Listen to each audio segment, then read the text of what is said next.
brush with different hair, horsehair, goat hair, wolf hair, sheep hair, to paint different things. Wow. Yeah, some soft, some stiffy. So it's a certain type of hair for a certain picture, or texture that you need.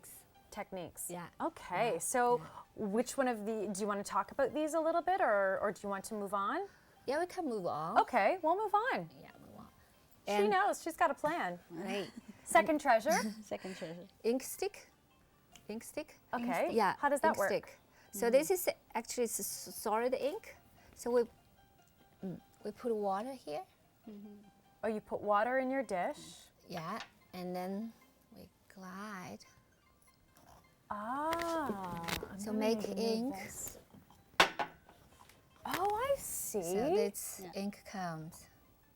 That's brilliant. Yeah, that would dissolve the ink. That's right. Yeah. Oh, that is fantastic. Yeah. Is this a newer product though? No, this is really traditional. Very old. Yeah, in the old days. 5,000 years ago? Years, I 5,000 think. years ago. So when we paint this, need to be very slow down and quiet and has music as background. We had the music that you loved listening to at the start of the segment, and the reason behind that music for you is what?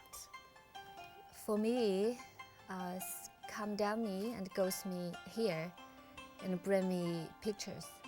So the music is inspirational to you. me, and that's how you create your pieces, is through that music.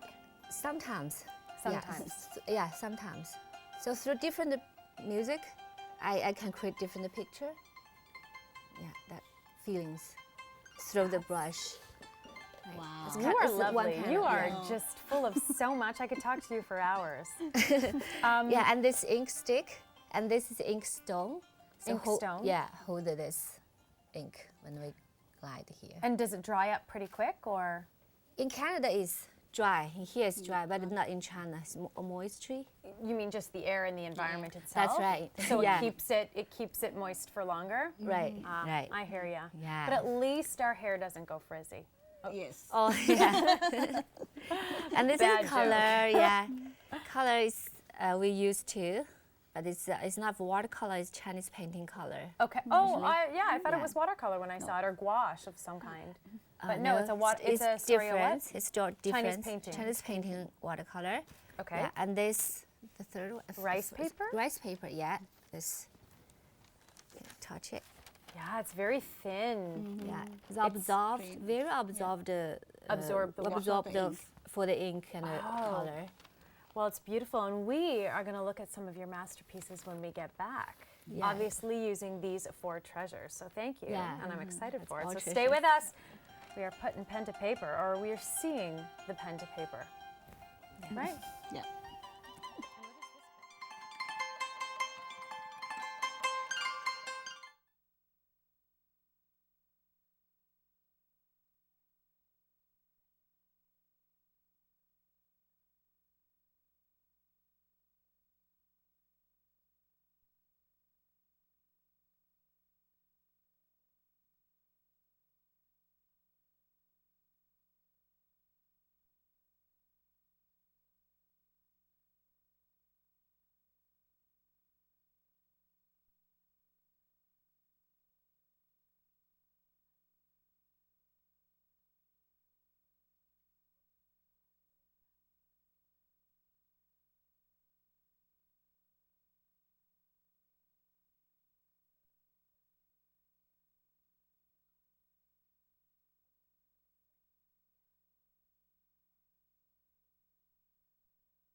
Welcome back to the show and to our Chinese New Year celebration. And together with our guests of the Durham Chinese Canadian Cultural Centre, we are learning all about this very, very special event and celebration. And with us now to show us a few of her art pieces is our Chinese painting artist, Miss Cindy Sean, and we also have Susan Chung here.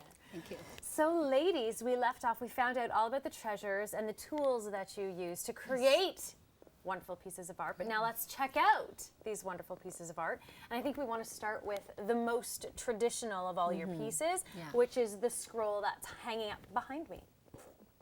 So tell us about it. So that's should be the all Chinese painting in the scroll. When I done this picture, I sent back to China. So you went back to China to paint it? No, I painted here. You painted it here? But they mounted it back in China. Oh, they mounted it back in China. Yeah. Why couldn't you do it here? I think you just love the way they do it back in China. I think with the material and some of the technique, it might be better in China. That's it's right. more authentic, and you wanted That's it right. to I be wanted, perfectly authentic. Yeah. It's gorgeous. So what is it mounted on? Because I don't think that the camera can really show in 2 dimensions what the material is. So what is it mounted on? They have a process. I'm not sure. But the material, is it cloth? It's the silk. Silk and wood. And wood. Usually I rolled them like a scroll. A scroll, yeah, like scroll. And why is the scroll the most traditional way of displaying your art? I think this because the paper, see how thin it is? It's very thin, yes. Yeah, it's the way they use the scroll for a long time. That's how they the rolled way it up. It is. Yeah, how they rolled up. So it's nice because you know what I love about the Chinese culture now that I'm learning so much more about it is that you like to stick to tradition. You don't want to really morph it too much. You like to have a lot of the elements of the past in the products today, right? We try to keep more tradition in our hands. Yeah. All right. I'm the traditional lover. I like write letter instead of the print in a computer. You like to write the letters? Yeah. I stuck. Takes longer. When I print, my mind stopped. I couldn't write type. You have to. But when you're writing so fast. That's because you're an artist, and you probably take pride in writing your characters and how beautiful they look. Yeah, that makes sense. I get that. So this picture, do you want to talk a little bit more about what it is that you've painted, or do you want to move on to the next one? It's lotus. Lotus pound. Lotus. Yeah, pound and lotus. Gorgeous. And 2 little birds in there. Yeah. It feels very joyful moment. So I give the name is joyful moment. So it was you were actually looking at this, or was it in your head? In my head. It was in your head. Because lotus pound. Yeah. The view always in my mind.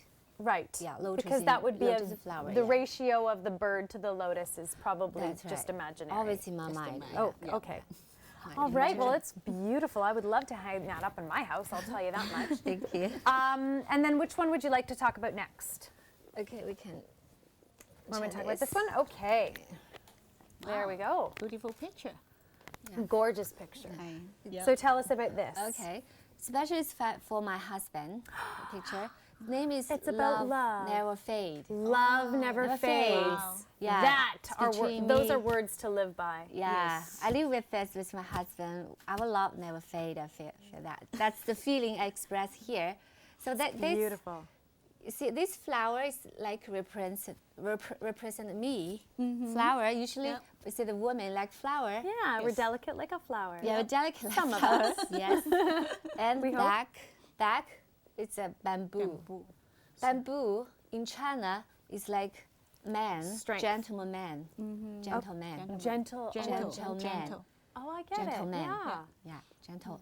So Represents him and you, and together you will never fade. Yeah, your love will never fade. All right, let's move on because we don't have too much time, and I want to make sure we get through at least another one. Okay. So what's the next favorite that you want to talk about? Okay. Ooh, your koi. Is it koi? Yeah, koi fish. Koi fish. Yeah, I think this familiar with the Western. Yes, country. yes. We associate Chinese tradition people with love this koi fish. Yeah, that's a cute fish, and the fish represented like in China is like more saving, as you said. Saving, so bountiful. So you have leftovers. Leftovers, yeah. Not in terms of food, but in terms of money. Money, yes. Things, yeah, you have more in the, Well, it is absolutely beautiful. And before we go, I just wanted to ask you, you must have to have extensive training I know you studied, I believe, in university in China.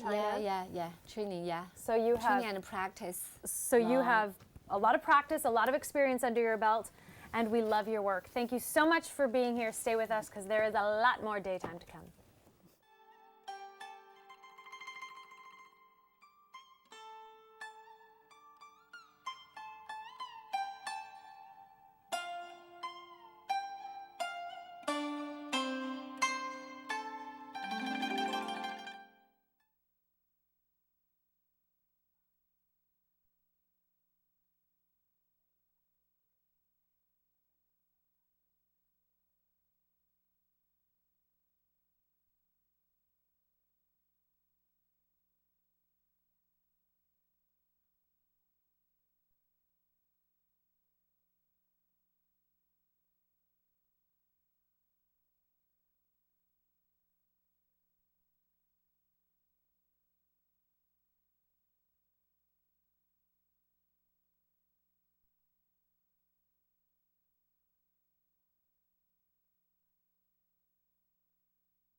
Thanks for heading back to us into our daytime Chinese New Year celebration. After all I have learned, I feel very prepared for the year ahead, and I might even adopt some of these fantastic traditions. As I mentioned before, I am going to post this above my door for good luck. As for tomorrow, we are going from tradition to touchdown as we celebrate the Super Bowl. And we are doing it alongside former CFL player and Durham resident Michael Collymore. So he's going to be co-hosting with me and guiding me through a sport that I don't really know too much about.